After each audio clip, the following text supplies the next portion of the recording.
진리에 이르는 길을 시작하겠습니다. 이번 시간에는 브로그로 부동산을 다루어 보도록 하겠습니다.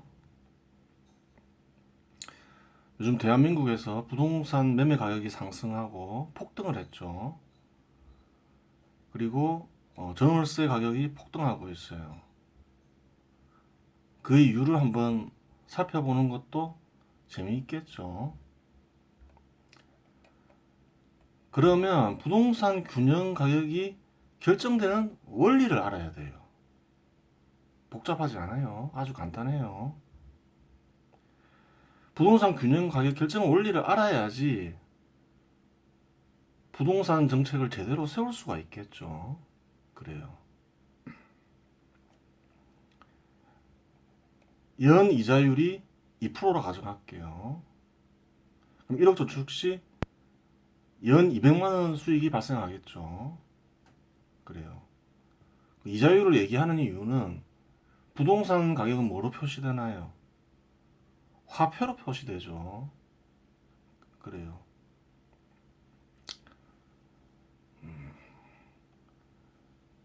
그래요. 그렇기 때문에 연 이자율을 살펴보는 거예요. 1억 저축하면 200만 원이 발생하죠. 근데 어떤 부동산이 있는데 부동산 투자 수익이 1년간 200만 원이에요. 그럼 부동산 가격은 얼마를 해야 정상인가요?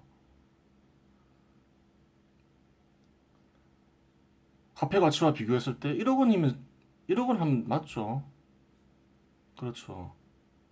부동산 투자 수익이 200만 원이면 부동산 가격은 당연히 1억 원이 되겠죠. 화폐 가치와 비교를 했을 때. 그럼 부동산 투자 수익이 400만 원이면 어떻게 될까요? 2억 원이 되겠죠. 왜? 1억을 저축하면 화폐를 저축하면 200만 원 버니까 부동산을 투자하면 400만 원 버니까 2억 원이 돼야 되겠죠. 부동산 투자 수익이 600만 원이 되면 어떻게 될까요? 자연히 3억 원이 되겠죠. 그렇게 되겠죠. 그래요. 그렇죠.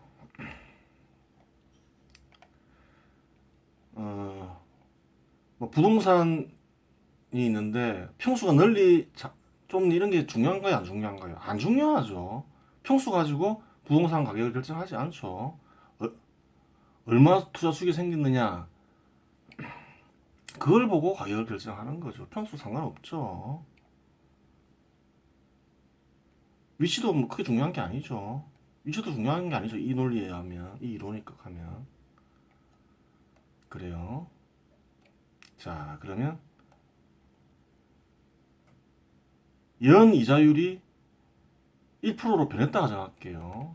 원래는 2%였는데 1%로 바뀌었다 가정할게요. 그러면 화폐를 1억 가지고 있으면 연 얼마를 버나요? 저축을 하면 100만 원을 벌죠. 그러면 부동산 투자 수익이 200만 원이면 얼마가 돼야 되나요? 2억 원이 돼야 되죠. 그렇죠. 화폐 가치랑 비교했을 때 부동산 가격을 부동산 투자 수익이 400만 원인 경우에는 저번에는 2억 원인데 이제 얼마가 돼야 되나요? 4억 원이 돼야 되죠. 계산 바로 나오죠.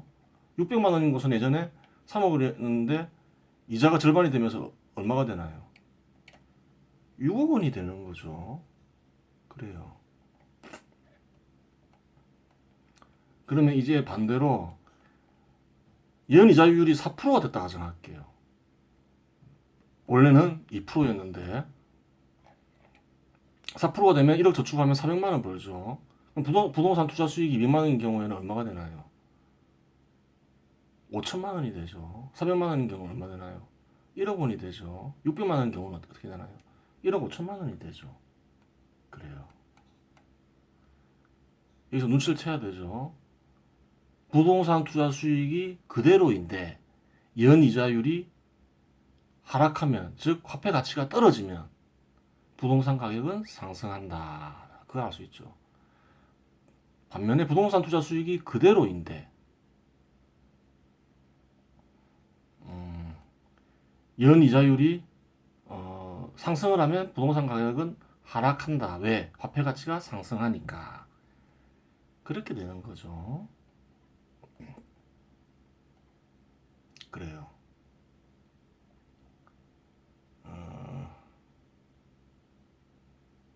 그러면 이번에는 좀 다르게 살펴볼게요. 그럼 이렇게 생각할 수 있죠. 부동산 가격을 결정하는 것은 화폐 가치밖에 없느냐? 이러한 질문을 할 수가 있잖아요. 아니라는 거예요. 눈치가 빠른 사람은 알겠죠. 부동산 투자 수익이 증가할 수도 있고 감소할 수도 있잖아요. 그렇죠. 변하기 전이 연이자율 2%로 가정할게요. 변하기 전이. 그럼 200만 원은 1억 원, 400만 원은 2억 원, 600만 원은 3억 원이 되는 거죠. 그러면 부동산 투자 수익이 200만 원에서 400만 원으로 증가하고 400만 원에서 600만 원으로 증가하고 600만 원에서 800만 원 증가하면 어떻게 되나요? 연이자율은 그대로인데 부동산 가격이 상승을 하죠. 예전에는 1억 원이었지만 이제 2억 원이 됐고 예전에는 2억 원이었지만 부동산 투자 수익이 증가하면서 3억 원이 됐고 예전에는 3억 원이었지만 부동산 투자 수익이 800만 원이 되면서 4억 원이 됐죠. 그래요. 부동산 가격을 결정하는 건 뭔가요? 부동산 투자 수익하고 이자율이에요. 화폐 가치. 그렇죠. 화폐와의 관계 속에서 이렇게 부동산 가격은 결정이 돼요. 자, 그러면 이게 다예요. 복잡한 거 없어요. 핵심적인 거죠. 부동산 가격 상승 요인, 화폐 가치 하락, 부동산 투자 수익 증가, 부동산 가격 하락 요인 뭔가요? 화폐 가치 상승, 부동산 투자 수익 감소 이렇게 되는 거죠. 자, 그러면 여기서 잘 봐야 돼요. 부동산 가격을 결정하는 자들이 누군가요?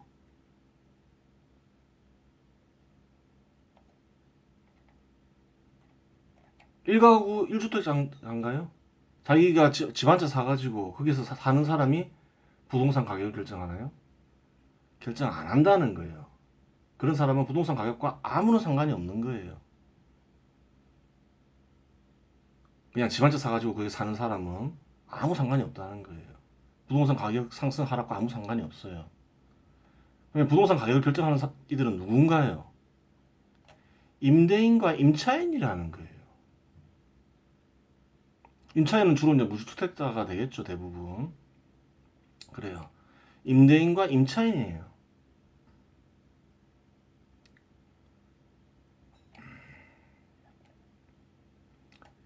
임대인 및 다주택이 증가하면 어떻게 되나요?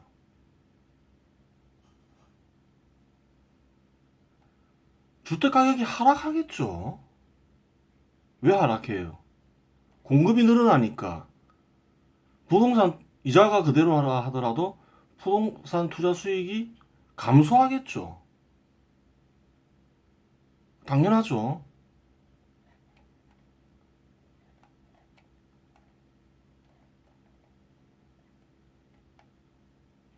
임대인 및 다주택이 감소하면 어떻게 되나요?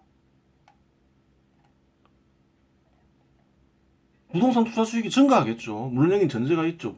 그 임차인의 수가 그대로라고 가정할 경우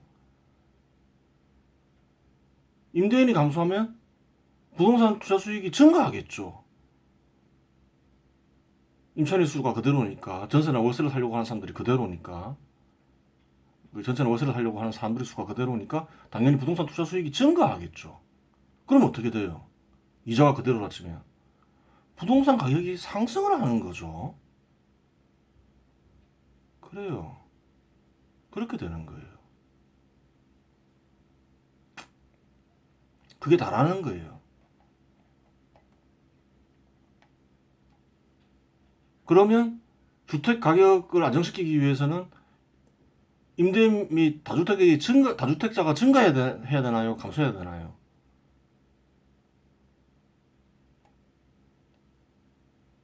증가해야 되는 거죠. 다주택을 지닌 자들이 증가해야 되는 거예요. 그래서 어, 공급량이 늘어나야 되는 거죠. 그래야지 주택 가격이 하락이 되죠. 임대인 및 다주택을 감소시키면 어떻게 되나요? 주택 가격이 상승을 하겠죠. 원리를 얘기했죠. 부동산 투자 수익이 증가하면 이거는 상승 요인인 거죠. 그래요. 그렇게 되는 거예요. 그때요. 주택 가격은 임대인과 임차인이 결정하는 거예요. 임대인과 임차인이 결정하고 또 누가 결정하겠어요? 한 명 더 골라라. 눈치채야 되겠죠. 이자율을 결정짓는 자가 부동산 가격을 결정하는 거죠. 그 영향을 많이 미치는 자들이 있겠죠. 금융권에 국가의 중앙은행일 수도 있고 그런 거죠. 그래요. 그게 다예요.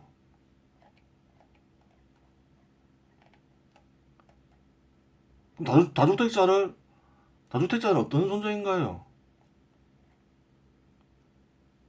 무주택자들에게는 고마운 이들이죠. 무주택자도 좀 분류를 할 수 있어요. 구매력이 있는 무주택자, 구매력이 없는 무주택자. 대한민국에도 거의 한 900만 명 가까이가 무주택자죠. 무주택자들에게는 어떤 정책이 유리한가요? 다주택자들이 증가하는 게 유리한 거죠. 주택 가격을 하락시켜 주니까 매매할 때도 어때요? 싸게 할 수 있게 해주고 또 다주택자가 증가하면 부동산 투자 수익이 감소하겠죠. 공급량이 증가하니까. 그러니까 저렴하게 집을 공급받을 수 있는 거죠. 무주택자 입장에서 전월세 같은 전세든 월세든 상관없는 거죠. 그렇게 되는 거예요. 네, 대한민국 한번 국회의원들은 어떻게 생각하는지 한번 볼까요? 2020년 7월 30일 날 얘기했죠. 소의원, 소병훈 국회의원이죠. 지금 집권당 국회의원이죠.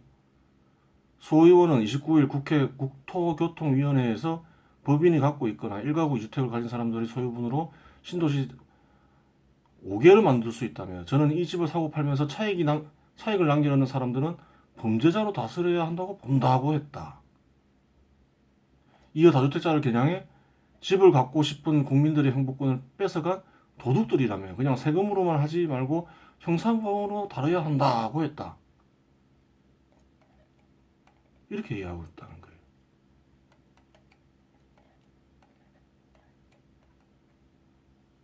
어때요? 완전히 반대인 거죠. 완전히 반대로 하고 있다는 거예요. 최근 대한민국에서 이자율이 많이 떨어졌죠. 이자율 떨어진 거는 어떤 요인인가요? 부동산 가격을 상승시키는 요인이죠. 그래요. 다주택자를 예를 들어서 그 범죄자로 몰고 있죠. 범죄자로 몰아서 다주택이 감소하면 어떻게 될까요? 뭐 강압을 해서 억지로 팔게 할 수도 있겠죠. 하지만 결국 어떻게 되나요? 다주택이 감소하면 부동산 투자 수익이 결국 증가하죠. 그럼 주택 가격이 상승하게 되는 거예요. 모른다는 거예요. 수준이 그 정도라는 거예요. 몰라서 그러는 건지. 이런 간단한 원리를 또 정말 모를까 이런 생각도 들고 알고서 일부러 그러는 건지 그럴 수도 있는 거죠. 알고서 그럴 수도 있어요. 사람을 너무 선하게 볼 필요도 없다는 거죠. 이런 간단한 원리인데 이런 간단한 원리를 모른다고 보는 것도 쉽지가 않다는 거예요. 그게.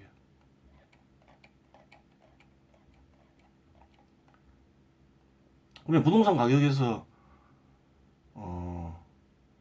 또 수도권과 지방의 격차가 발생하는 것도 살펴볼 필요가 있겠죠. 사람이 모이는 곳은 어떤가요? 부동산 가격이 상승을 하죠.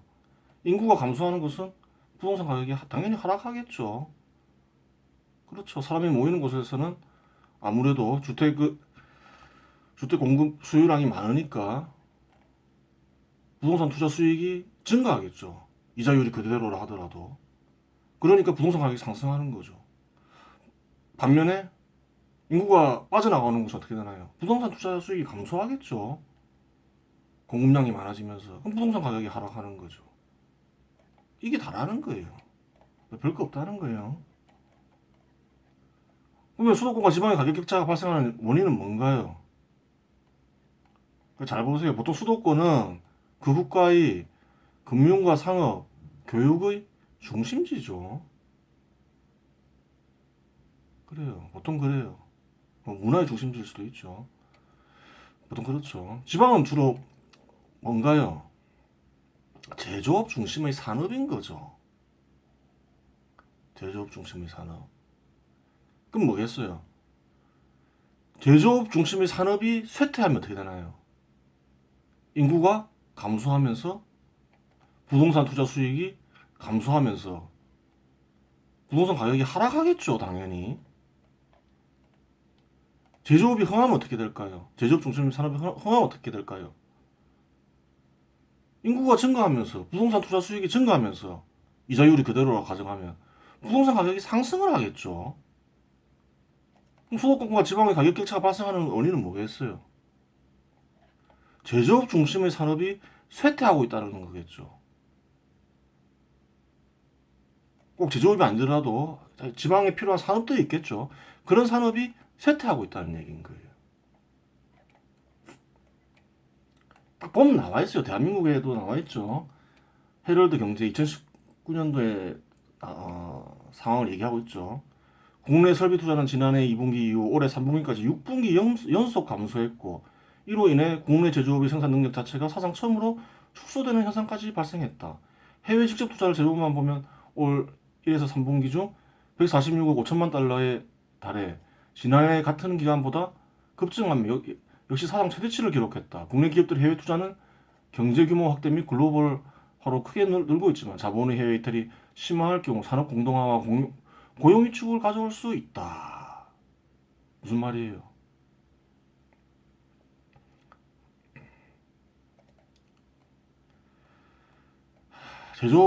제조업 중심의 산업이 대한민국에서 쇠퇴하고 있다는 얘기죠. 그래요. 생산 능력이 감소했다 하죠. 투자가 안 된다고 하죠. 그럼 어떤 일이 벌어지겠어요? 수도권과 지방의 가격 격차가 발생하겠죠. 부동산. 왜? 지방에서 사람이 빠져나가게 되니까. 그렇게 되는 거죠. 누가 그 지방에 집을 살려고 하겠어요? 그렇게 된 거예요. 그래서 이런 결과가 왜 왔겠어요? 지금 이 설명을 왜 하나요? 하늘나라의 법을 지키라는 거예요.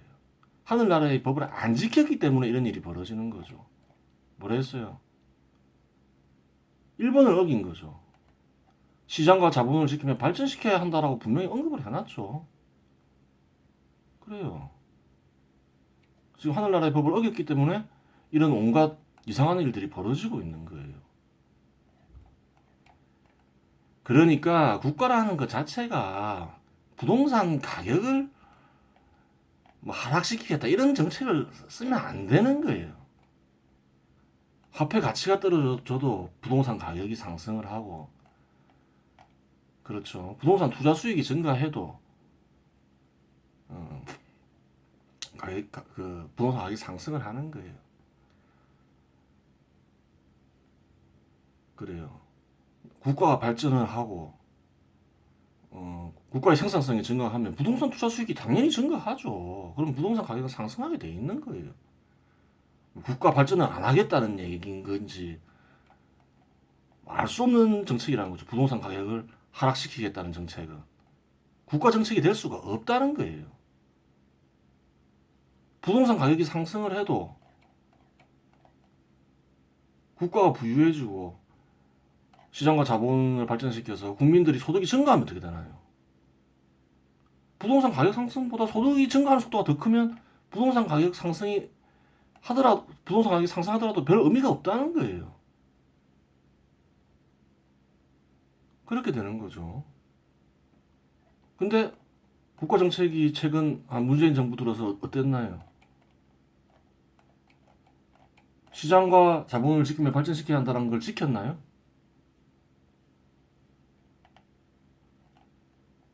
안 짓겠다는 거예요. 파괴했죠, 오히려. 그래요.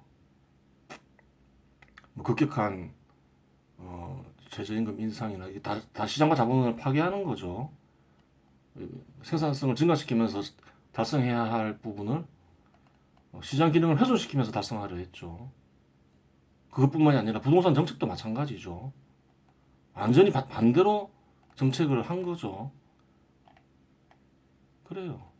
이게 지금 일어나는 부작용은 뭐예요? 하늘나라 법을 어겼기 때문에 일어나는 부작용인 거예요. 수도권과 지방 가격 격차가 갈수록 벌어지고 부동산 가격 격차가 크게 벌어지고 부동산 매매가나 전월세 가격이 폭등하는 이유는 전월세가 폭등하는 이유는 하늘나라 법을 어겨서 그런 거예요. 그래요. 간단한 이론이죠. 부동산 가격 이론은 아무것도 아니죠. 이 정도는 알고 이 정책을 짜야 된다는 거예요. 조금만 생각해 보면 알 수 있다는 거예요.